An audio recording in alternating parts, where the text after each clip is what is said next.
All right, guys. Not sure who, if anyone, we've actually got here, but there we go. We've got Callie coming in. Let's let Callie in. All right, so you've got myself, you've got Callie on. I'm Mike Morrison. This is Callie Willows coming on very soon. Here she is. Give us a wave. And we are the Membership Guys, and we specialize in membership websites. Nice creative brand name. And yeah, we're a few minutes ahead, so just getting started. Adjust the hair, adjust the cameras. I think we're all set. We're all okay. Don't think we have anyone in here at the minute, to be honest. It's the first, yeah, it's just us. So Callie, how are you doing? I'm good, thank you. It's been a long time since I've seen you. It has. It's been an entire 3 or 4 minutes. Thank you for bringing me my coffee. By the way, this is lovely. It's so strange seeing the picture of yourself with the little time delay. Professional mugs. They are. I had this when I didn't realise that Christy could see it when we were doing the training. But it was just in before we actually turned on the Hangout, and she started laughing, and I was like, I didn't realise she'd be able to read it. Yeah. See, it's funny because, yeah, when I'm viewing this, I see yours in perfect order so I can read, but on mine, can you actually read mine? It's showing mirrored. On mine, yours is fine, but mine's mirrored. Yours is mirrored. All right. Technology! Also, are you high up or am I low down? Both. I'm quite a tall person, which most people don't realise. Yeah, I'm talking as though, like, I have a global audience listening. It is literally just me and you at the minute on this. But it'll be on the replay, so anyone who's actually watching the replay or watching on delay, then this is riveting stuff for you guys. Can we edit this out? Well, when we record it and everything, but obviously the whole thing goes on replay, Callie. This is Blab, man. It's rock and roll. It's I did not realise this. Yes. So, yeah. I'll see you turning that cup away so people can't see the thing. So, yeah, people usually think I'm like 4'10", maybe, at most, and then they get a little bit of a shock when I'm 6'2". I thought you were about 5'11". Yeah. I'm not. I'm quite tall. So, yeah, I'm high up, you're low down. For anyone who is watching on a replay, we've kind of scheduled this as a little bit of an impromptu Q&A on Blab. For all I know, it is literally just going to be me and Callie chatting. But we have the 50th episode of the Membership Guys podcast coming up tomorrow, which is Wednesday the 22nd of June. That's episode number 50 of the Membership Guys podcast. Woohoo! Hey, it's a nice little milestone and one that we feel is very much worth celebrating. So we want to do something a little bit different, something that's not just me chattering away about memberships and getting on my soapbox and so on. So we thought a little Blab session might give us an opportunity to get some of our listeners, some of our members, some of our Facebook group participants to hop on and ask us any questions they've got about memberships, and just to give us something a little bit different, something a little bit interesting for the podcast. If you haven't checked out the podcast, you can do so at membershippodcast.com. That'll do all the redirection and what have you to take you to where you need to be. And yeah, it's a good show, if I say so myself. And we don't usually have Callie on, which is why she's just kind of tagging on at the minute. We don't usually allow her on the podcast. Yeah, not suitable for human consumption. Yeah, it's my baby. It's my thing. As you might be able to tell already, I kind of like the sound of my own voice. So, yeah, it's a rare treat for you guys to have Callie here. Yeah. Well, we'll see. We'll see how it goes. Yeah, maybe it will hype you a little bit. So it is literally still just the two of us, by the way, Callie. So, yeah, we can talk. We can chat. I've tweeted this thing out. It is only like 2 minutes from when we told people it would start, but I'm not under any illusions that people will have made a note in their diary to come along. You did arrange this very last minute as well. I did. See, I did that thing where you kind of get all inspired and decide to take action, and I'd had in mind that I might do a live Q&A, I might do something different for the 50th episode. And then on the train down to London on Friday, I kind of figured, what the hell? Let's just schedule it. Let's just get it out there. And then today, I actually forgot that it was at 1 o'clock. I had in my brain, my increasingly ineffective brain, that it was going to be at 4:30 p.m. So I kind of screwed that one up a little bit. So, we're just tweeting out. Have you tweeted out, Callie? Have you Facebooked? Have you told people? Are you sending them this way? I tried to, but then I haven't got the option to tweet anymore. You just don't have any luck whatsoever with Blab. I really don't. I'm using it in Firefox on my Mac, and it at least let me log in and on, which Chrome won't let me do it all. Yeah. Blab just does not like you. We did try to arrange kind of a weekly Blab show and a little test run for that, but it didn't quite go down. Go for it. I was just going to say, but at least if I can do it on Firefox, even if it's with reduced features, it's better than nothing. Exactly. So, we can just talk amongst ourselves, and then if anyone shows up, we maybe get them on, and see if we can get something that we can put on the podcast. So, membership websites. Do you like membership websites, Callie? I love membership websites, funnily enough.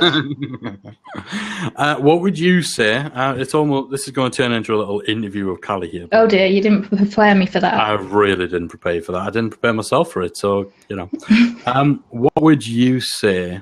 Because this whole thing started with you.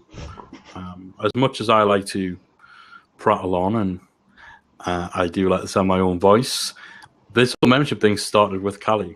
Callie was the one who first got really hooked in the area of memberships and recurring revenue and all that sort of stuff, particularly the types of membership sites that we build, which are typically e-learning sites, community sites, and so on.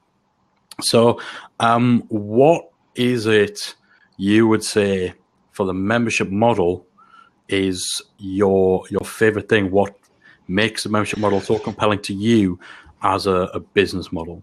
Oh, you're starting with the hard stuff. I would say it's two things. The first is that it's an awesome way of utilizing all the knowledge that you have and turning it into something that can help a lot of other people. Yeah. So far more than one-to-one services, which was what we were both doing beforehand. Mm-hmm. So it's a great way of actually, helping more people with the knowledge that you have, and leveraging your time better in doing that. And also it comes to the leveraging time, the benefit of that recurring income from a one-to-many kind of site versus one-to-one services is, it makes for such a better lifestyle to a large degree. Because we were both working just with clients originally separately. I was kind of overlapping in some ways to eventually obviously overlapping in more ways, but we were both doing that time for money kind of thing with our own businesses. And then we partnered up like Power Rangers. And I'm actually too old to use Power Ranger references. I've never seen it, so it's lost on me. At the time when Power Rangers were the thing, I was too old to. That was more my brother's kind of age group, but still, that's my excuse. Anyway, so we team up and then we start working together. But again, still time for money, still one-on-one services with clients. And I think you'd agree, we've had some seriously great clients who we've loved working with. And obviously doing the services side of things has helped us really get an insight from being at the coalface of all this kind of stuff. And I think it's important to have that experience, that knowledge, and those skills that will underpin your membership. So it's not necessarily a bad thing doing the client stuff first. Oh yeah, and I think definitely for what we've been doing as well, having experience of having built so many different membership sites for clients gives us a lot more breadth of information to talk about than if we just built one or two, or were always using the same setup or the same plugins and things. So I think, we needed, 3 or 4 years of dedicated membership experience in order to be able to do what we're doing now. And that was where we were only working on memberships. And then obviously, before that, memberships were just kind of a type of site that we'd working on the tech and the strategy and all that stuff. But and I think that's kind of the thing, if you're a music teacher who, again, is just doing one-on-one lessons with students, if you are a karate instructor who's maybe running small local classes once a week, putting in that time, putting in those hours, perfecting your craft, is a good thing. So I don't think, if someone's maybe just left a job in one area and they're thinking of getting into online business in another area, then I wouldn't necessarily say the idea of actually doing one-on-one stuff is a bad thing and that people should skip that altogether. I think it's important to have that sort of experience. Yeah. I don't know whether you can actually really jump into running something good and something of substance where you're teaching someone something if you haven't actually done that thing yourself. I suppose you could, but I definitely think that experience helps. Yeah, I definitely prefer it if, you've got experience, hands-on experience in what you're trying to teach other people. Yes, you can do textbook teaching, but you're never going to get the same results as if you've actually done the work yourself. Yeah, and the thing is, your members are going to ask you questions, and people forget this side of things. They think about how much do I know and what do I have that I can create a course around. And so, if somebody's lacking in knowledge or lacking in skills or experience in a particular area, then what they'll do is they'll fill in the gaps just with research. They'll maybe look at a book that covers I was getting mocked. I was at a conference in London getting mocked repeatedly for my pronunciation of the word book, by the way. That's just how we say it up in the north. So they might have a book or a book or whatever on a particular topic, and they'll weave in their theoretical knowledge with maybe some stuff that, practical examples that they read about or they research or they find elsewhere. And you can get away with that lack of knowledge, I think, and that lack of experience in an area that you're teaching if all you're doing is creating educational material. You and I know a lot of people do that, particularly people who just sell courses, having never actually done what they're teaching. But with the membership, your members are going to ask you questions that you can't just lift out of a book. Your members are going to ask for your insight, your experience, your practical examples of situations that you need to have actually been in order to give that sort of stuff. So I think there are fewer places to hide when you have a membership, and that I'm not saying that sounds scary to people to put them off. But I'd certainly think that, particularly compared to online courses, you need to know your stuff, because it's not just about creating material about a subject. It's about actually helping people to understand it, answering their questions, and so on. And giving people enough information that they can actually implement things. Yeah. That's the big thing that a lot of people forget, is you can give people all the information in the world in your membership site, but if your members can't actually use that and actually put it into action and get results from it, then it's not really doing its job.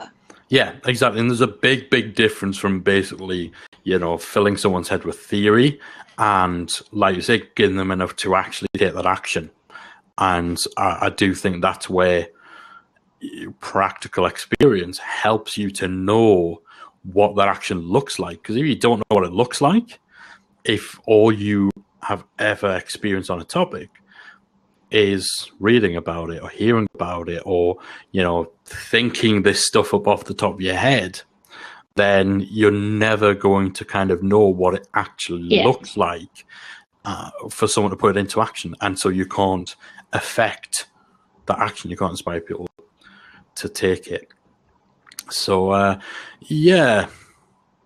think it's worth bearing in mind here that the kind of membership sites that we talk about as well.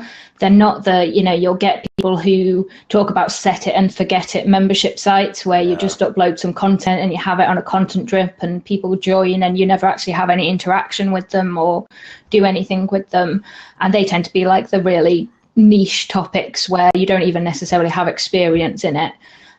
That's not the kind of membership sites we teach or that we utilize, kind of thing. We're much more fans of kind of actual hands-on membership sites and community membership sites. Yeah, and the thing is, I always find that kind of thing funny. I mean, we very much are not the set it and forget it, more internet marketing style, turnkey, how can I do as little as possible and make an absolute killing?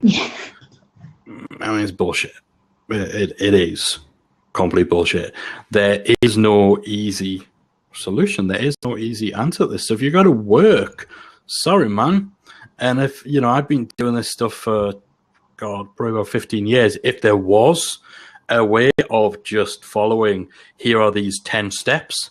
Here's my 10-step formula to create a 8-figure membership. No, that's not a formula to create an 8-figure membership. That's bollocks. Like, I guarantee you that's not a formula to create an 8-figure membership. Otherwise, what you would be doing is sitting at home following that formula yourself over and over and over and over again. Yeah. You wouldn't be selling it for $500 or $1,000. It's gibberish. It's rubbish.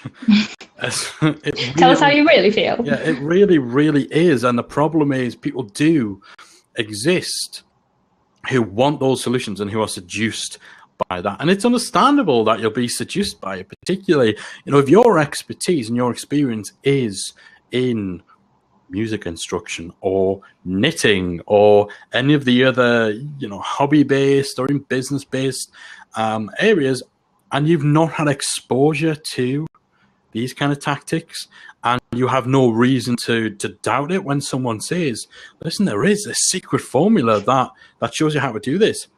And it's the first time you've ever seen anyone use these sleazy tactics, so you don't know how full of shit they actually are. And they present themselves in a good way, and, oh, look, they've got all of their friends saying that they're so amazing and fantastic. It's easy to be seduced, is what I'm saying. And so you have no reason to think otherwise. And you don't know what to look out for, then you can fall foul of it. But this is the thing. If there was a formula, if there was a sequence of 10 steps that will guarantee absolutely anyone with no skills, no knowledge, no experience, just the desire to make a lot of money, if there was a formula to deliver on that, the people who possess that formula would not be selling it for anything. They wouldn't. Anything less than if you got the secret sauce formula that guarantees to make someone $1 billion, you will not be selling it for any less than $1 million or any less than 900. It's just it's rubbish, and it does always tickle me in particular. People who are teaching these secret sauce formulas are about memberships, but they don't run memberships because they don't actually know how to run memberships themselves, and they obviously have no confidence in the membership model.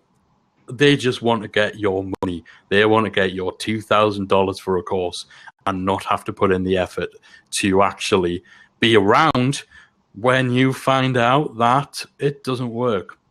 Yeah. So I'm packing away my soapbox on that one now, because we get angry about this stuff because it takes advantage of people.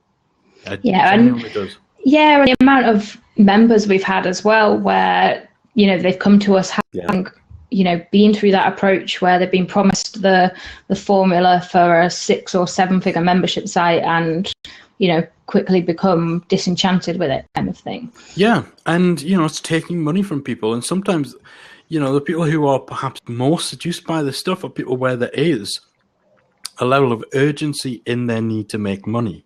And I don't want to use the word desperation because that's unfair, I think. I don't think it's fair to say that people buy these courses because they're desperate. But, if someone's coughing up $2,000 for a course on how to make their fortune and make millions with a membership site, chances are that $2,000 might actually be the last $2,000 they've got. You know, these are people, or could very well be people, and I've seen this happen, people who've been made redundant from their jobs. They have a redundancy package, and they don't know what to do next. And they can just let that redundancy package run out, paying their household bills or what have you, or they can invest it in something. And once that seduction for stuff like this kicks in, your brain works very hard, or can work very hard, to convince you that this is the right path and to justify making this purchase of a course or what have you. And if you're taking someone's last dollars by selling them this complete pie in the sky, hawky bullshit dream that will never be realized because you are selling snake oil, then you are a bad person and you deserve for everything to fall apart for you. And that's what I love coming to I think the question that I first asked you, what attracts you most to the membership model? The thing that attracts me most to it is that there is nowhere to hide. Yeah. You have forced transparency. You cannot pick the pockets of your members. You cannot mislead them, manipulate them, sell them a box of junk, because they're going to be in your home. They're here. They're sticking around. They're still going to be here tomorrow. You don't get to ride through town, sell your snake oil, and then disappear before anyone realizes that it's useless. Yeah, I mean, more than anything with membership sites, the relationship is vital. Unlike selling a course or an ebook or something like that, the sales, just the start of that relationship. It's not the end point. You need to make sure that you give your member that awesome experience the whole way through and build that relationship, not destroy it. Yeah, and it does. It comes down to that member experience, and it comes down to what your priority is for setting up your membership. Yes, obviously, let's not pretend that we're doing what we do, even us with the Academy. Let's not pretend we're doing it just because we want to change the world one membership website at a time. You know what? If the very notion of membership sites were erased from all of human existence tomorrow, nothing of value really is lost. People would do something else, maybe apart from Netflix, because I don't think people would cope without Netflix now. But as what I'm saying, it's not life or death, and we don't do it to be benevolent out of the goodness of our hearts. We're not a charity. We do it because it's a business model. We do it because we make money from it. It just so happens that we make money running a membership that helps people. It helps them achieve a result or a goal. And it doesn't matter what your topic is, that's what you're doing. You're selling change. You're selling an outcome. You're selling a result. You're selling a transformation.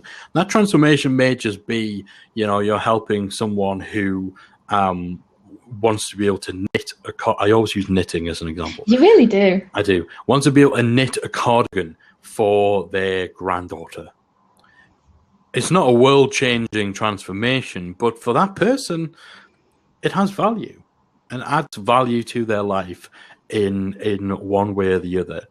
So, we're talking about your motivation, your reasoning for creating a membership. Yes, it's to make money. And, we in particular, and our audience, the people we want to work with, are people who care more about how the money is made than how much money is made. It's very important for us with the membership model, for the lifestyle side of things to suit what we want, for the fulfillment of knowing that we are, using the full range of our skills and our knowledge and our experience to help other people. That provides a lot of fulfillment. But, the actual motivation for you need to want to actually help people and deliver and back up what you say. Yeah, I think that's really important. You need to care about your members' success. Yeah. Like, I mean, I love it when the members in our academy share their wins with us, whether they're big or small. You know, I absolutely love it when they're being successful, and I also love being able to help them when they run into a problem that you know they're not sure the solution of. You know, you have to. I think this is something that you've quoted previously, but you have to give a shit. Yeah. You know, to run a successful membership site, you have to actually give a shit about the success of your members and about the experience of your members.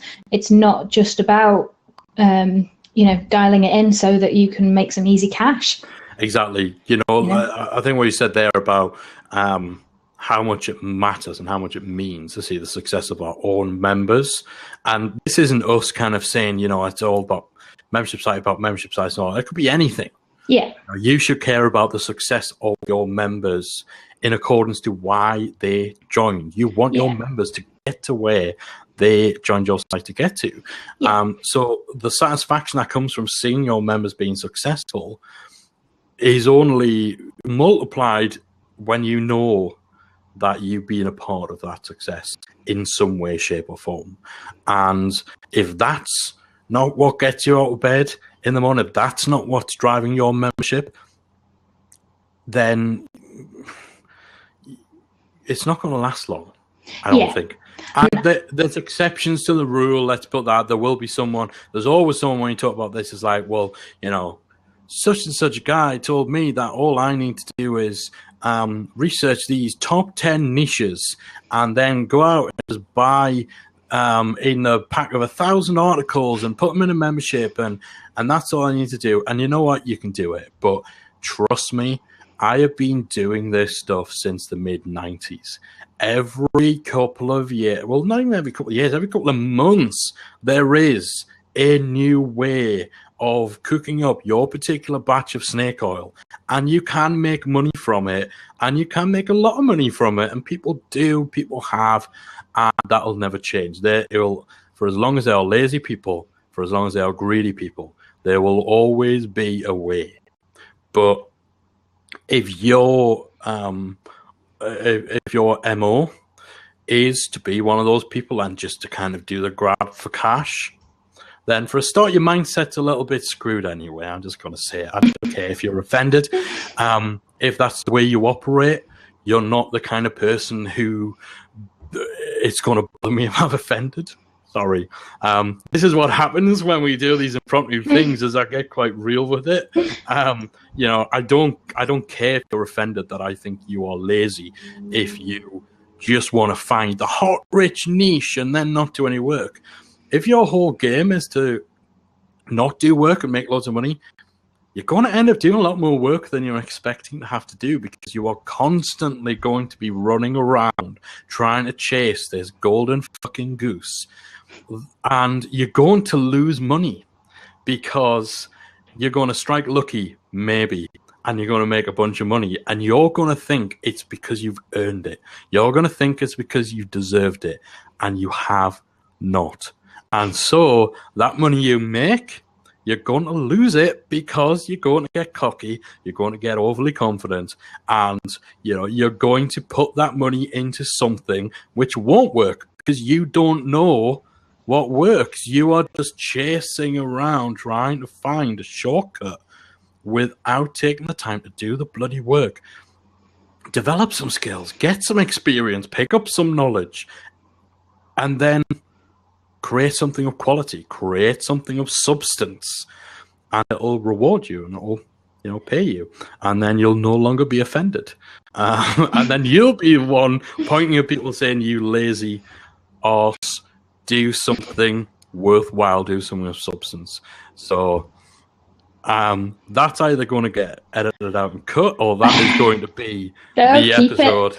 I was going to say, keep it. It's important, and I think this is where I'm not a huge fan of the people where it's all follow your passion and all of that, because I don't necessarily think that following your passion is the best advice for everybody. But with a membership site in particular, I think you do have to enjoy the subject. You do have to be passionate about it, as we said.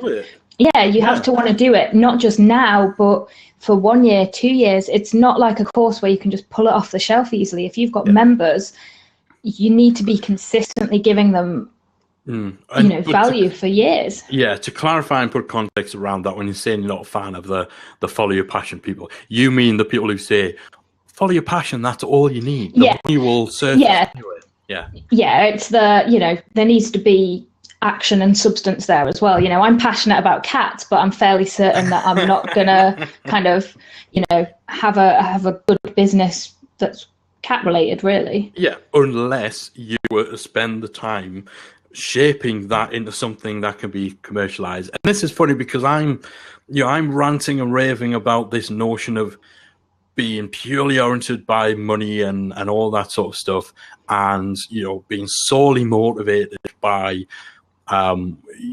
what you can make and all that sort of stuff without just chasing down hot niches and so on.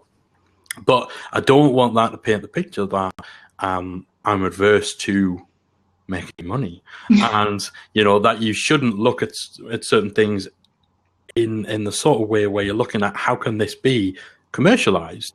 You have to marry that passion element with business sense and knowing, this is how I leverage this passion. This is how I commercialize it. This is how I turn it into a commodity. So when I rant and when I call all you guys lazy and greedy for just chasing money without giving a single care for the what, if you want to create a membership site about mobile ringtones, so I always think about that was like in 2004, that was top of the top 10 hot niches thing. You want to create a membership site around something you couldn't give a hoot about just because somebody's told you this is a way of making a fast buck, then that's not a good route to go down. But you need to look at the stuff you are passionate about, you are knowledgeable about, that you do have skills in, and apply some business sense and figure out, how can I make money from this in a way that also enables me to serve people and also enables me to help people as well? Because if you're not making money from it, and this is where Callie says, all you need to do is follow your passion and everything will follow. Well, no, you need to make some money, because if you don't make money, you're actually doing a service to the people you're trying to help, because you can't then, you've got nothing to invest. You can't commit yourself to focusing on helping these people out because you're going to go bankrupt and be on the streets. You can't pay your bills with passion alone. Exactly. You need to have some goddamn dollars, cents, pennies, pounds, whatever. So you need to marry the stuff up. But if that's your only motivation, then your membership will not be long for this world. Just I'll say hi to Mike. Mike, thank you. And Pascal. Pascal's replied as well. Pascal's replied. His Facebook literally just started telling people that we're here. Thanks to you guys for joining us. We are hey, Pascal, no need to apologize. We are winging this. We're just making this up as we go along, guys, and having a little chat. Yeah, we are completely winging this. This is something that I impromptu scheduled in and then proceeded to kind of pop down the wrong time in my own diary for when it would be. So we are just kind of getting to start on. But what's happening here is we're recording a little chit chat about memberships to go out as part of the 50th episode of the Membership Guys podcast. So Callie and I have just been putting the world to rights on our own in here. So if either of you guys have any membership related questions, if you want to pop a question in the chat, if you even want to come and join us on the Blab, then we'll be more than happy to have you. This is our first Blab as well, by the way. Yeah, we've actually got it working after. Yeah, we've had no end of problems trying to get Blab working. And I've just realised that you're kind of supposed to look at your camera, aren't you? But I'm looking at you, so my eyes are just going to be wonky for the whole That's fine. thing. I'm sure we can fix that in Photoshop or what have you. I don't have wandering eyeballs normally. It's all right. Well, the main thing with this is going to go out as audio. So that's okay then. Yeah. Well, the video will still be there, so you don't get to escape it. And we'll probably put it on the YouTube channel. But yeah, the main thing for this is the audio. We've got Mike there. He's at lunch in Pret a Manger. Yeah, I haven't been to one of them for years. Pret. Yeah. We've been talking about the importance of actually having knowledge, skills, experience, expertise when it comes to membership, rather than just chasing the money. So rather than purely being motivated by money, and why trying to chase the golden goose down and trying to skip that part where you actually show up or put any real effort in is kind of the wrong way of going about things. And things got a little bit heated. Yeah, might have a couple of soapbox moments there. Yeah, I may have offended some people, but hey, it's what's going to happen when you put me on a camera without a script and just let me go for it. But then those people aren't our target audience. That's not the kind of people that want to build membership sites that we're looking for. Exactly. Pascal. Hey. Good afternoon. Hey, you okay? We are good. How are you doing? I'm very well, thank you very much. I was doing a lot of admin work, so this is a welcome distraction. The good thing is you get to categorize it as work. Mm-hmm. So it's all right. Yeah, absolutely. So welcome to Blab. Is that your first session? Is it? Or it is? Yeah. Very first. Yeah, we wanted to start doing a regular show, sure, to tie into our Facebook group, but then just as all the recent technical problems with Blab kind of kicked in, that was around about the time we were looking to start this. So I think this is possibly the first time Callie's actually been this is the first time I've been able to actually log on and use it since for the social media marketing world where we first wanted to do it, wasn't it? So about 3 months. Had a lot of problems. Wow. Okay, I mean, I've heard about it, and there was quite a bit of rumpus last week. But I mean, I'm launching the weekly show in 2 weeks' time, awesome. and we're going to go with it and roll with it and see. I think the quirks of Blab would be what they are. Until such time a new platform can bring us this ability to add the social element as we have on the chat. I think I'm still going to become a big fan. But the reason I wanted to jump in was I have a question for you, if that's okay. Go for it. Can you think of any kind of scenarios or circumstances whereby a membership website would not be right for somebody? Go for it, Callie. The first one that comes into my head is if your topic's very finite.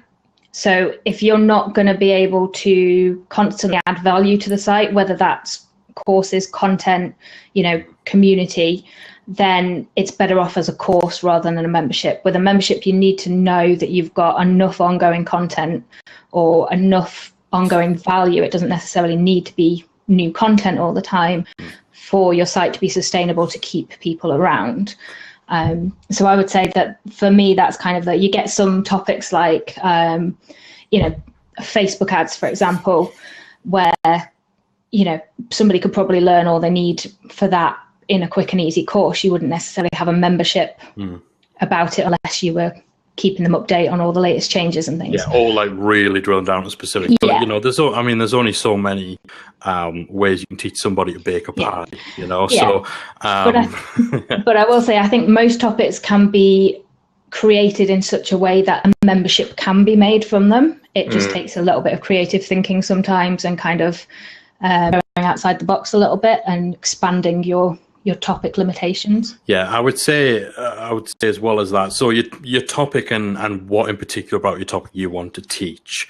So if for yourself, and obviously you're a filmmaker and you teach people about video marketing and storytelling through video, now that's an expansive topic. That is something I'd join that site. There you go. Yeah, we're trying to get it more into video marketing as well. So, if you wanted a membership around the subject of video marketing, then that is something that's suited to a membership. If the specific element you wanted to teach, and this is all you wanted to teach, was how to set up a home studio for doing your videos, and that's as far as you want to go within your topic, then you're going to be out of content within a couple of months. You know, you can probably milk it and squeeze it, but you're going to be out. And then if there's nothing else to add, the community element is going to be diminished, and it's just going to fizzle out and so on. So I think the topic and the depth to which you want to dive into it is a factor. I think the amount of work you want to do on it as well. It's a lot of work to keep a good, successful membership running. It's more leveraged work than dealing with clients one-on-one, because you're not just using that time once. You spend a week producing something for a client, or helping a client or coaching a client, they take that away and it's gone. You don't have that anymore. And you have to then do that again with somebody else. So you're not creating any permanence in what you're producing. Whereas if you spend a week creating a course, that's permanent. That's now there. That's added value. That is part of your product that will always be there for you to build on. So the work that you're doing is better leveraged for you. It's more fulfilling as well. For us personally, we were talking about this before amongst ourselves. You know, often I find, having worked in web development, online marketing, the frustration that can sometimes come from knowing that your full skill set isn't being tapped into, and knowing that even though if your client would just do all these things and really take advantage of all the ways you can help them, it'd be great. But actually what they want is just a website, or what they want is just a video for their about page, and it's just a box for them to tick off. That can really drain you as a business person, I think. So with a membership, you get to kind of set terms really on what you're teaching, and you get to really flex your muscles, and there's a lot of satisfaction that comes from that. And then of course, so yeah, coming to the reasons not to, it is hard work. There is still work to be done. It can, you know, for us, between the two of us, all we do now is our membership, but it's a full-time job still. But it's fulfilling work, and you get a lot more from it, and you know, it's very much worth it. And I'll say as well, ours is a full-time job for us because that's the way we wanted it to be. So we wanted to be quite accessible. We want, and things like that, and hands-on in the community. You don't necessarily have to be. So it's kind of, you know, plenty of people run a membership site as an addition to their business and things like that. It's just, we always knew that this was going to be a hands-on thing for us. But I think the main point is, if you're creating a membership to get away from doing any work, which wouldn't be the case with yourself, but you know, if the idea is to reduce the amount of work that you're having to do down and down until you're not doing any work at all, then membership's probably not the way to go. No, and the reason for asking the question is I do a lot of mentoring, as you well know, and sometimes take part in enterprise initiatives. And, you know, it's, well, I suspect that's what I just missed, you know, when I joined you. People are just kind of jumping the bandwagon a bit. Yeah. But their motivations are another one that I feel comfortable with as a mentor. So motivation would be, I'm going to make money out of this. I said, well, yeah, I'm sure you will eventually, but that shouldn't be the starting point, because, you know, the service you have to provide as the head of this membership and community is going to be quite substantial. And it also, there's complete kind of ignorance around, you know, how much work it takes. And I said to people, have you even tried cutting your teeth into running a Facebook group just at that level to really appreciate what it's like to look after people so well? And I think for me, and I'm sure you guys will do a good job to correct that thinking, it started to, you know, bubble away a bit like, you know, back in the days of the e-commerce websites. You know, someone would come to me back in the heydays of One Northeast and so on and say, hey, I want an e-commerce website. And he's going to sell what? Sell this thing. I said, well, is that your passion in life, this thing? He said, no, just something I came across that I think I could make money out of, you know, and thinking, wow, that is the strangest way to build a business and a business model. You know, and I think with the membership websites, I'm hearing a bit of that, you know, a way to make money without having to work hard or even being passionate about the thing that I'm going to be running. It's kind of a strange. Yeah, definitely. I think because, you know, you do need to show up, and you do need to, you know, continuously think, how can I add value to this? Because, you know, it is a membership, it's a value exchange. You keep providing value to your members, they'll keep adding value to you. Mostly in terms of giving you money, but also helping you shape your product and doing your marketing for you and going out and spreading the good word. But It is an exchange. So without that passion behind it, you're not going to have as much to give, and you're not going to sit in an evening and spend time thinking, actually, how can I make this even better? Yeah, you're not going to be invested in it. No, you're always going to be chasing the money. People are going to find you out within a few months. So, hang on, this guy doesn't really care about this subject that much. Yeah, exactly. Yeah, and we were talking before you jumped on about exactly that you kind of have to give a shit about your members and care about them actually achieving success and implementing what you're teaching and getting a result from what you're teaching. Sure. And a good membership is all about the relationship that you build with your members as well. Yeah. And if somebody is just kind of in it for the money, then you miss that element out completely, and that most people will notice that. Yeah. And the thing is, actually, if you're in it for the money, it's not going to come overnight. The big thing about memberships, particularly compared to courses, is obviously it's a slower burn. Yeah, when you open the doors and you launch, you'll get that initial influx of members from your launch tactics, from the fact it's new and what have you. But the whole financial side of things is that you are continuously building your income. So if you are just after money, then it would be quicker to just do a course, because those are better for that kind of one-off hit of cash. But obviously with that, again, if you're just doing it for the money, it's just, I think that is your primary motivation. Really narrows your chance of actually being successful, because it's going to dominate everything you do. And I think more importantly, I was thinking the next action leads to the next one. And I've heard people who've come to me with literally their business was to employ people from the Far East to Eastern Europe, so they could charge very little. So they would actually commission someone in the Far East to design a course they would put on Udemy to make money out of that. Yeah.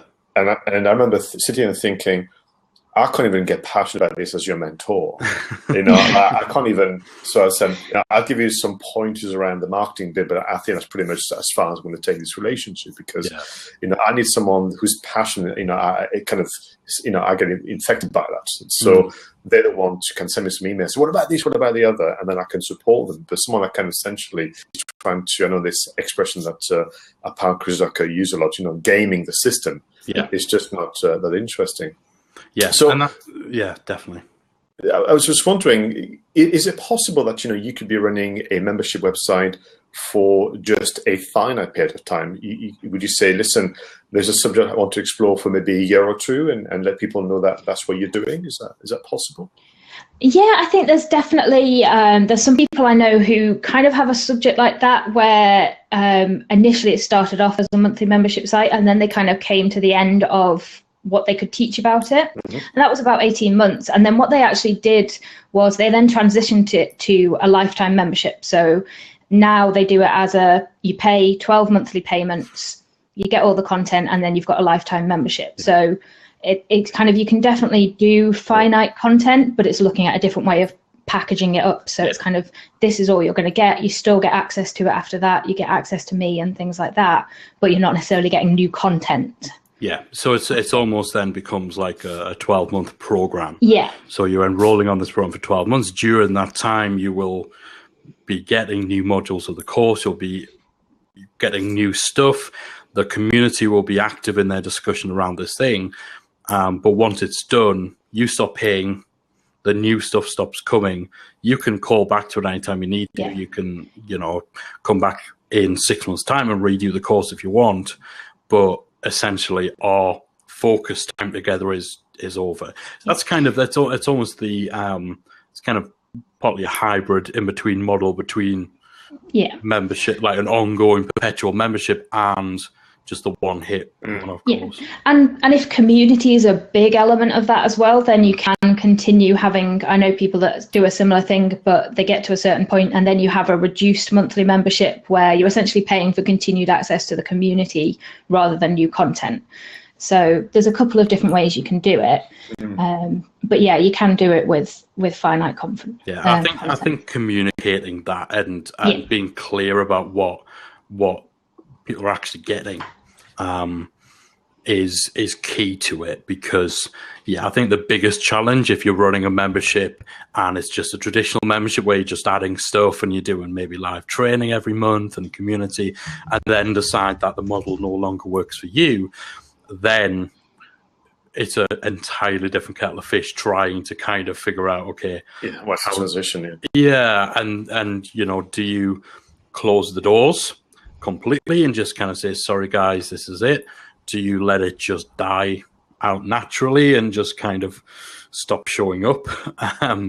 Or, do you do something else? Do you transition them to a lifetime membership, let them stick around for as long as they want to, but just tell them, essentially, I'm not going to be here anymore? But this is where having that site, so you might have finite content, but if you were drip feeding that content, so somebody joins in January and somebody joins in June and they both get the same content the first month of their membership site, then that can essentially for you be an ongoing membership site where you've got people joining all the time, going through the content all the time and things. So it's finite for the member, it's not finite for you, if that makes sense, in terms of you can always have new members joining. Yeah. I'm not sure if I explained that very well. No, that's fine. So as you guys, are looking ahead, I'm sure, new technologies and new platform that can help you be a better, membership managers. Is there anything coming up in the future that you're excited about? Not really. It's kind of the thing that's exciting me most is the increasing accessibility to automation of emails, but not automation that is actually like can add and enhance like a user experience and what have you. So when it comes to email marketing, when it comes to sending people content, that you kind of say, I'm sending this because you've looked at this course or what have you, and that ability to kind of to almost automate and personalize to a degree the member experience. That's very cool, and there's some cool tools out there. There's some called Intercom, for example, which is very good for that interaction with members and just giving that little bit more personal touch, and kind of automating a response to the member behavior that lets you make people feel like, even though they're joining a site of 1,000, that what they're doing is tailored to them, and they have a way of contacting you. From a tech point of view, from a platform point of view, membership platforms and membership plugins still have like so far to go, even on some of the basics. Like it's odd, the membership plugin scene. I don't think a lot of like the fundamental boxes have been ticked across even some of the best membership plugins. So it's kind of, and the biggest hole is the community side of things. You still have to either put up with a very basic solution that no one really wants to use to interact with other members, or you have to like stitch together 5 or 6 different pieces of technology. So it's, I think in terms of future looking, I'm just looking forward to more and more people, pardon my French, getting their shit together with the technology in terms of membership plugins. So there's some companies coming through who are, doing that, but it's slow moving. And I think for me, kind of leading on from that, one of the things that I'm excited to see how it evolves and how it becomes more used by membership site owners is stats and reporting. So that's one of the major areas that most membership plugins are rubbish at. Yeah. They either don't give you anything or they give you really basic stats. And it's such an important part of your health of your membership site. Knowing things like your churn rate, your growth rate, and, all of those metrics. And most membership plugins don't give you any help with that. So you're left kind of cobbling together an Excel spreadsheet. I think that's, I think that takes a lot of people by surprise as well. The very fact that, the absolute basic KPIs for a membership, average membership length, average customer lifetime value, Churn Rate in particular, there are maybe, 3 membership plugins that give you any reporting whatsoever. Yeah. 3 or 4, yeah. And of those, I think only one of them actually reports churn, lifetime value, and so on. And you have to pay over the odds to get access to that. So it's such it's funny. But that's why I'm enjoying. So there's been a few platforms for SaaS that have done this for a while that are now kind of being taken over a little bit by membership communities. So Profitwell, for example, is a really good example. It's a third-party software, but like the stats, the metrics and things that will give you just by hooking up to your payment processor is so much better than you get with any current membership plugin. And I'm excited to see where those kind of platforms go and how they start to be utilized more for our kind of membership sites than just SaaS. I would say outside of like the membership technology and plugins, Blab is possibly the thing that has excited me most of the broader range of kind of tools and platforms that are out there. It's just it'd be a shame if they head too far off in a direction away from publishers, which they seem to be suggesting they want to do. So it will be a shame if they try too much to go after, the teens just hanging out watching videos together. I don't actually think that's where. I don't think want to do that. It'll work for that. I think stuff what you can. Blab is such an incredible platform, and my hope is that they don't screw with the existing platform too much. I would agree. I mean, even just what they've given us for now. I mean, from the it could be a solopreneur all the way to a corporate. I mean, you could have team meetings and that type of things. And I don't have the stats, but I would imagine that anybody that creates a solution will get revenue from corporates, not from, forgive me, teams and kind of family. You know what I mean? It's just, I think what I'm hoping they leave it as it is, because actually it works well. Sort out some of the glitches. But listen, we've been live now for nearly 25 minutes and everything's gone well. So it's quite, it's not as if it's happening all the time. And I think that point that you're saying there, even like look at the other social, like the big social networks, Facebook, Twitter, their revenue comes from companies, from publishers, and so I think the risk Blab take by shunning them a little too much or peeing them off a bit too much. I mean, we were over in Social Media Marketing World in March. Blab was the talk of the whole conference. That whole thing may as well have been sponsored by Blab, and the CEO was there. He was there, so he saw this. He saw 3,500 people sitting in a room being told the future of marketing essentially is Blab. Well, listen, it's very easy. Someone like me would deliver training courses to between 50 to 200 people a week, and I tell every single person about Blab. So even at my very, very micro level, in the space of a year, I can make a huge difference. I think what they can certainly cater for the teens market. But if you look at the lessons of the past, what teenagers like my kids want to do, they just want to message with each other to sort their social life out. They have no interest in interaction and engagement, which is why they all moved away from Facebook because it was too much hard work. And they moved on to Messenger with Snapchat because essentially I want to be able to grunt or put an emoji that simulates my friend that went to the next bit. And I don't think that this is the demographics that challenges platforms and developers enough to take us to the next level.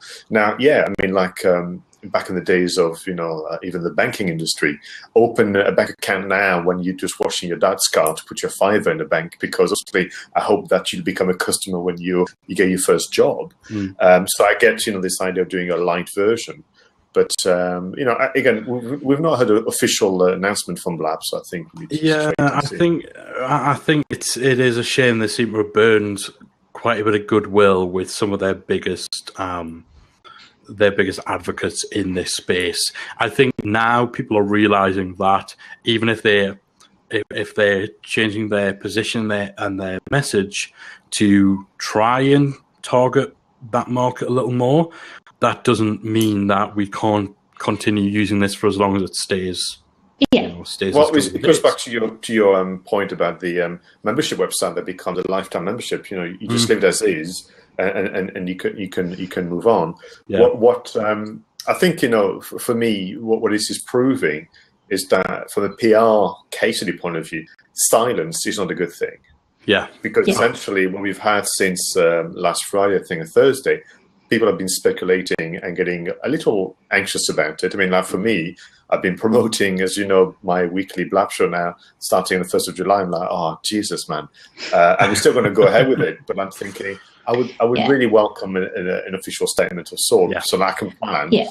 I'd be more than happy to do, let's say, 10 episodes on Blab and then move on to a different platform or to call it quits because there's something else out there. But silence is not a good thing from a PR point of view. Definitely not. And I think especially now, I know Juanita's there in the chat and she's mentioning Facebook Live, which was also, kind of the talk of social media marketing world. It's only a matter of time before they come with something for collaborative video interaction. And if Facebook Live were to fill the void people think is going to be left by Blab, then Blab will just be in the dust. I mean, you can already do that with tools like Wirecast now. If you look at shows like Geeks University, who are doing their whole show on Facebook Live every day, and they get guests on and similar to this, but in some ways more people want to specialized. Yeah, they want to use video in more creative ways, and of course, you'll know a lot more about that than we do. But we're even seeing that just from the way the lengths people are going to achieve these kind of ends. And so with I'm sure you've seen this guy called Ian Anderson Gray, who wrote this article about how to use is it OBS, One Broadcast or something like that, and that just exploded because people want to figure out how do we do this cool stuff with video that just makes it easy to tap into the audience something like Facebook Live gives you, without having to wait for them to come up with the features. And you've even got people syncing Blabs to Facebook Live. People want to do it. They want to do it. The hunger's there, and they've had a taste of what you can do with Blab. So if Facebook came out with a way of having people do what we're doing here, it wouldn't even need to have all the bells and whistles that Blab has for it kind of to kill Blab. No, I mean, I think, what we need, we as in, those who run businesses or consultants or speakers like Juanita, we need a platform where we can have a panel discussion, which is what Blab is so attractive to me, even ahead of Periscope and Facebook Live for now.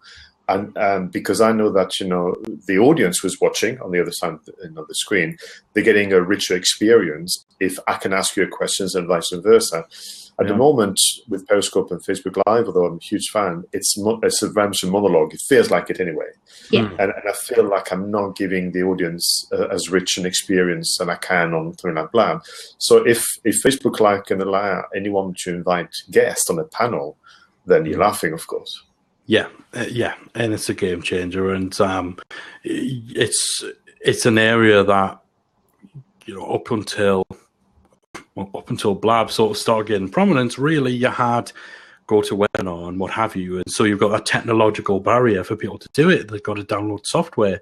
So I hopefully this whole chasing the millennials and thinking that kids want to get together in a video chat room and look at each other's faces while there's a video. I mean, the whole reason for all these messaging things is so that you can, type LOL to so that you're laughing. People often they'll type LOL. They're using emoji because they're not actually doing that stuff, and it's just, for me, I just think it's so backwards. I kind of use my kids as a bit of a test, So my son is 18, daughter is 16, and so I was saying, isn't that amazing? This video stuff. It's not. I said, why not? Well, because my daughter's worried about what she looks on screen, so she's too worried about it, so she doesn't actually put the camera on, so she's ended up just using audio. So why don't you just ring them then, and although it's just text and so on. And my son just sleeps all day, so he's never on video anyway. So But yeah, it's an odd move. It's a very odd move. I thought the timing of it was so crazy as well. Straight after a very hot opportunity for them with social media marketing. And bringing us back to membership sites as well, I mean, we love the idea of using this for mastermind discussions, you know, and to be able to have, because we do a monthly mastermind call where, you know, people submit questions in advance and they can submit it in the chat room. So that step further, being able to possibly do a private Blab session, having that extra element of not just taking the question, us reading it out and saying, you know, John from wherever wants to ask this, being able to get someone to come on, how cool is that? And like you said before, you know, it's being able to plan ahead and not knowing or not having that certainty can be enough of a barrier to stop it. Because if we switched to that for our membership site, or like for us, obviously anything like this, if we were to do a course showing people how to use this for their membership site and then Blab pulled the plug, or they made it so that you couldn't invite someone on or something like that, then all of a sudden all that time and that investment has been redundant. Absolutely. Listen, I know you guys are getting other questions from your viewers, so I shall let you go. But thanks very much for allowing me to jump in. Absolutely, thanks for jumping on, Pascal. Yeah, thanks for joining us. Yeah, I mean, I'm quite impressed. It's been a very stable call as well, you know. So it has. It's been good. It has been good. Yeah, thanks for coming on, and we'll speak soon. You take care, guys. Bye-bye. Bye. Cheers. Cheers. So we had. I know we had. We've had a couple of questions in. We've had Juanita and Mike have asked questions.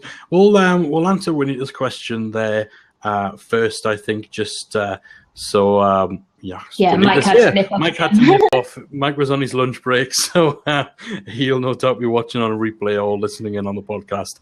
So Juanita wanted to know, in our experience, what are the best WordPress membership plugins to use with LMS plugins, so Learning Management System plugins? Callie is the Rain Man of the membership guys when it comes to membership plugins. Like I'm the techie. I'm the one with the tech background. I'm the one with the programming hardcore stuff. And daily I have to go to her and say, if I want to do this, and this, what system should I use? So I have to get tech advice from Callie on plugins. So without build-up, take it away, Callie. What are the best WordPress membership plugins to use with Learning Management System plugins?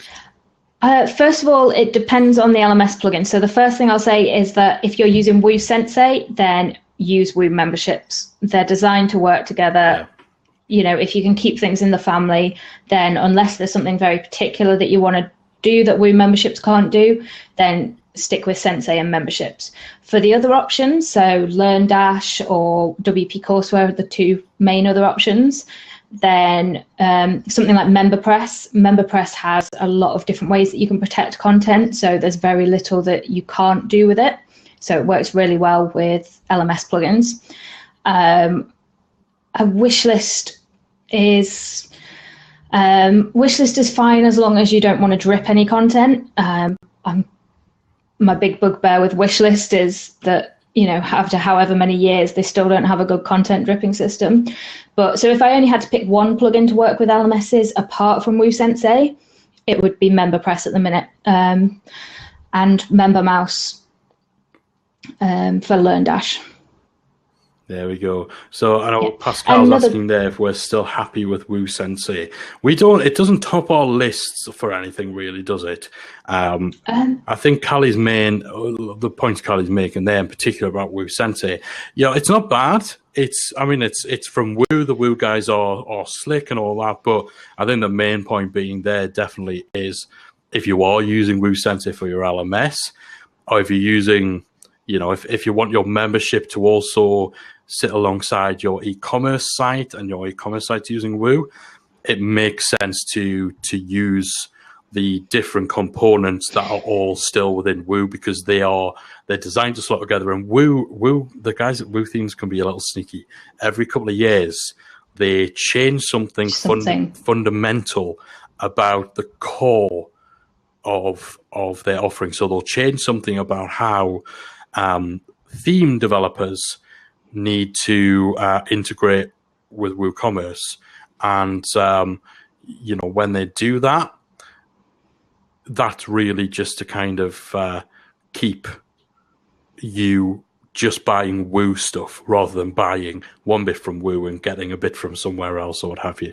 So yeah. Yeah, and Renice just asking, did I say MemberPress with LearnDash? And it's not listed as an integration, but that's essentially because you don't need to do anything extra to integrate the two of them. You would basically use MemberPress for the protection of payments and things, and then use LearnDash for all the LMS system.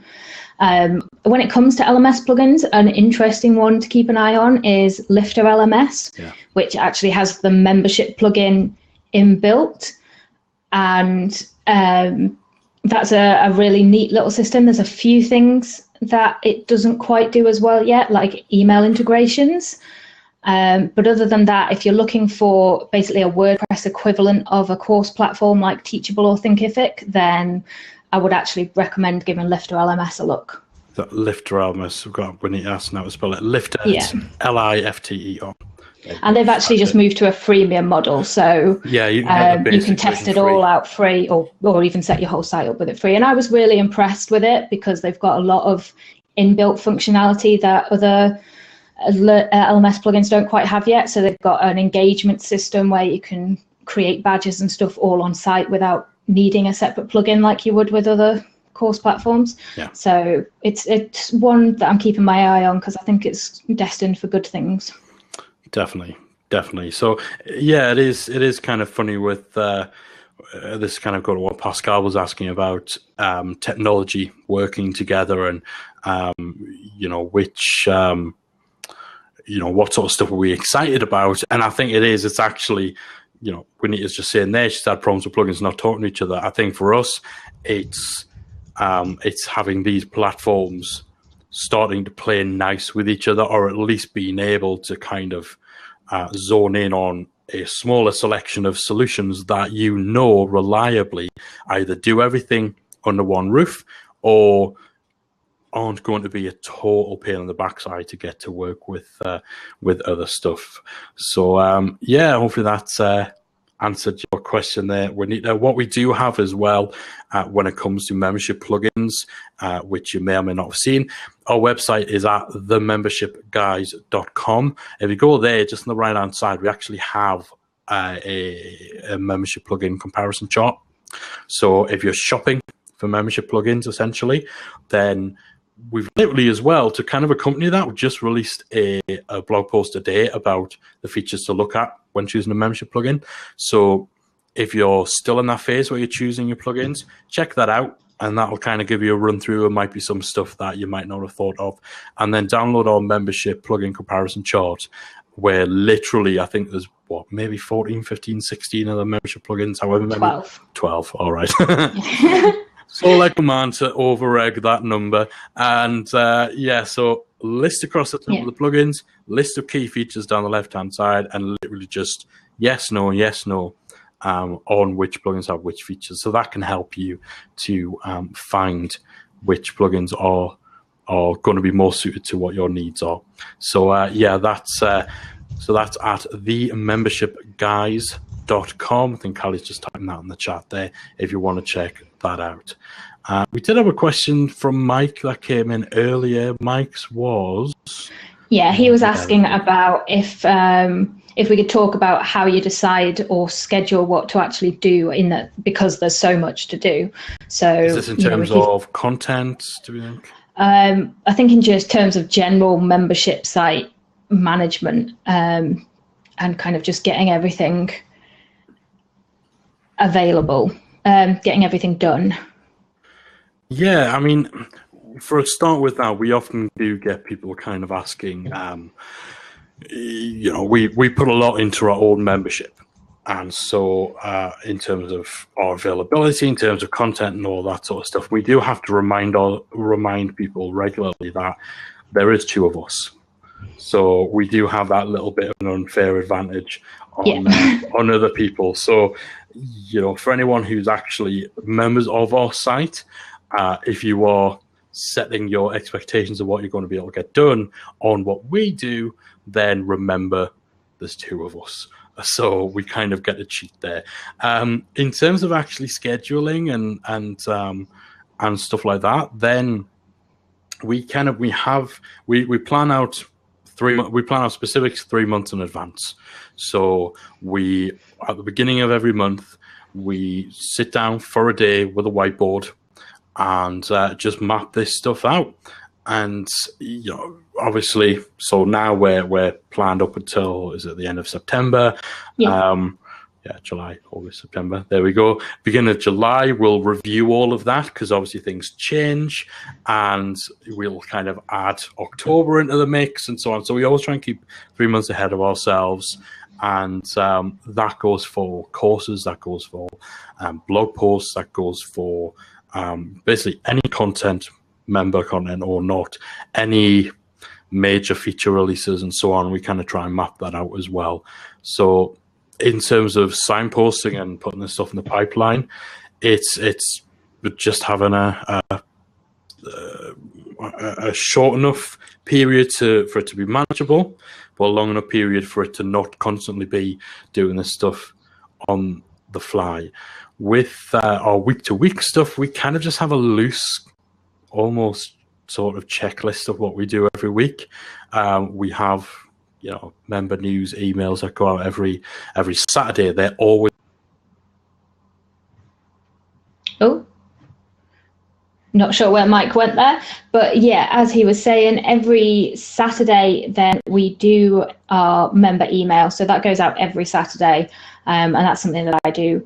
Our weekly we do 2 calls a month for our members, which are always every 2 weeks essentially, and we generally just prioritize the things that are going to add the most value to our members first.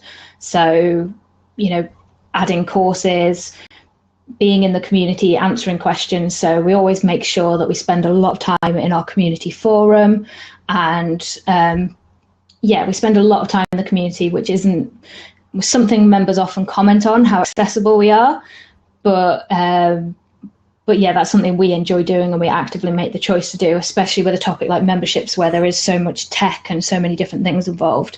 And yay, Mike's back. Yeah. After we said about we've had no problems. Yeah, that was literally the page, in Chrome where you get the, oh snap, something's gone wrong.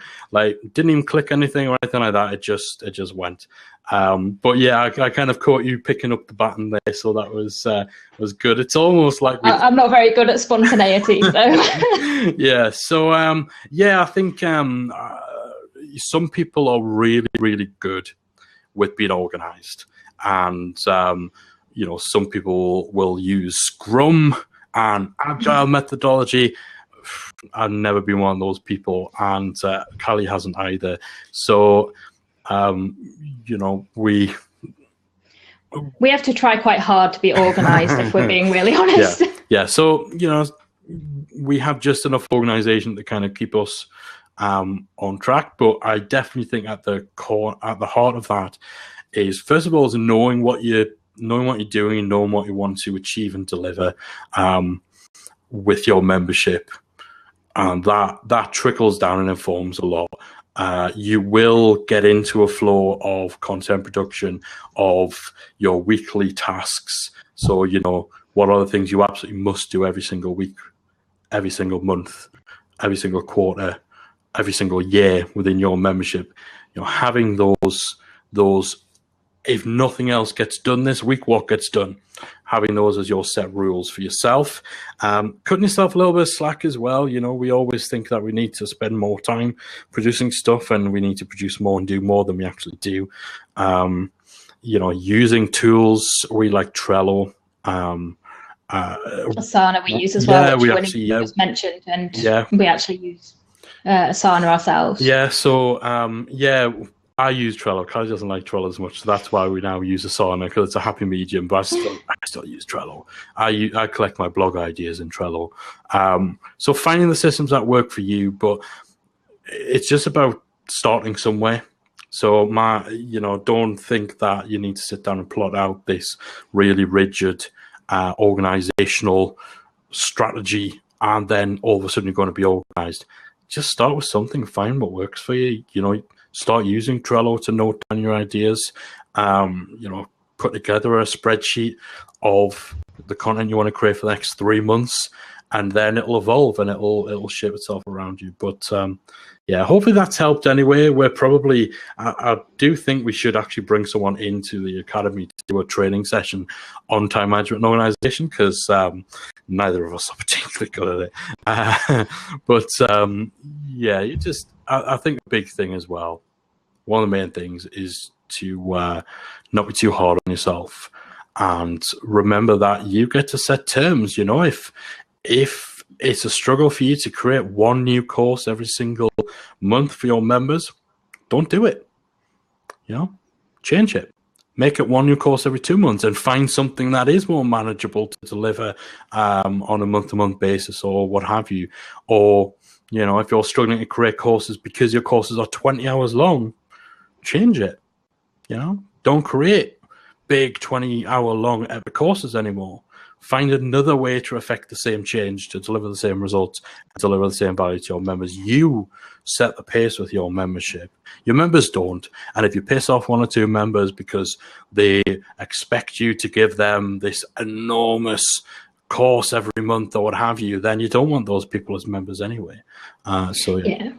We're big fans of creating your membership around your own needs and your own availability and your own, you know, how you want things to run as well. You get to set the terms, and you know you're obviously the goal is to enable you to deliver results and deliver transformation and deliver value to your members. And actually, if you're breaking your back and burning yourself out, you're not going to be able to do that. So you're doing a disservice to your members if you are making it too difficult for you to actually service them. That makes sense. I'm sure that by the time this goes out, I'll whip that into a nice soundbite. That works a bit. So hello we've got Janet has joined us. Janet's awesome. We love Janet. We saw Janet in San Diego. And she harassed us actually about making sure that we're both on stuff and we're both on podcasts or what have you. So here we go. This has been recorded for the 50th episode of the Membership Guys podcast, which will be going out tomorrow. I have absolutely no idea how I'm going to do this now, because I think I'll just chop it up and stitch it together some way, or I might just put it all out as is and, you know, top and tail it. So yes, this will be a joint podcast tomorrow. Juanita was there in San Diego too. Did we meet you, Juanita? We may have done. We seem to do all of our networking while slightly inebriated. So if we probably had like hour-long conversations, and unfortunately the rum has eradicated any memory of it. But she's saying, I'm thinking we could have, from New Zealand. See, my problem, everyone in the room with my accent, everyone had a funny accent to me. Not saying that New Zealand's a funny accent, but yeah. Yeah, see, I like Yeah, you love New Zealand. I really do. Yeah, I'd love to go back there. Yeah, could do. We are technically location independent, which of course is the whole aim of running something like a membership, except we have a cat. And that makes us not location independent, because the cat comes first. The cat does come first. So yeah, thank you guys for coming along. If any of you guys do have any questions about memberships, I'm sure we can keep going. What time did we start this? Was this at 1 o'clock? 1 o'clock, yeah. Yeah, we've been going for a solid hour and 20 minutes now. I'm quite impressed. If any of you guys got any quick fire questions that you want us to get to, please do just pop a note in the chat. Otherwise, we'll probably wrap this thing up now. Juanita's having to go off to bed. It's 1:20 in the morning over there on Tuesday morning. That bakes my noodle, because that is time travel right there. I don't get how every Tuesday morning somewhere it's just not right. It's not right. It's some kind of witchcraft. Thanks very much for joining us, Juanita, and and for your questions. Thanks again to Pascal, who came and joined us on the stream earlier and had some great questions about memberships, about video marketing, and we had a good chat there. Anyone who's shown up a little later into the session who wasn't able to chat it out, I believe Blab puts this all into a replay that you can watch at your leisure, in which case please do feel free to. Otherwise, you can go to membershippodcast.com churnrate.com, and the audio from this session will be available as the 50th episode of the podcast, which is available tomorrow. And of course, while you're waiting for that, you can check out all the awesome episodes that have come before, where we've had we've had some fantastic people interviewed, and we've also had me on my soapbox ranting about various ins and outs of membership. We've had Callie on once. Callie only gets, the podcast is kind of my baby, and although I did cave about 10 episodes ago and had Callie, I think it was episode 44. That's because people campaigned to have me on the podcast. Callie to come on the podcast. Who would know that 40 plus episodes of having to listen to me would drive people to action to have Callie on the on the show. So there we go. It's twice now you've been on. Are you happy? Yes. Yes. All right. It's lunchtime. Make me a sandwich. All right, guys. Hi to Karen. Karen, sorry you've come in at the tail end of the session, but hopefully you'll be able to see the replay. Anyone who wasn't around at the beginning, it was literally just me and Callie, and I went a little bit ranty about stuff. We love a mic rant, though. Yeah, I went full-blown rant.